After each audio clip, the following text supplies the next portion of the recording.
tunataka kusema serikali ya Gavana Sakaja kazi yake ni kunyanyasa wanabiashara, na tunataka kusema Sakaja na Kasongo wamepomorea wa Nairobi manyumba kwa maji,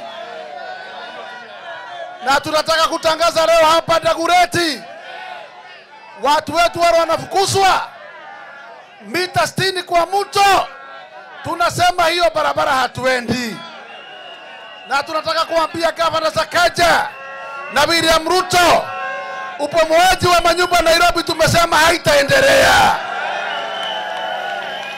Na tunataka kuambia Sakaja kwa sababu ameweka orodha ya mashamba Nairobi, ile mashamba haitalipa rate, anataka kupiga mashamba yetu auction. Tumemwambia udhubutu kuuza shamba ya Nairobi.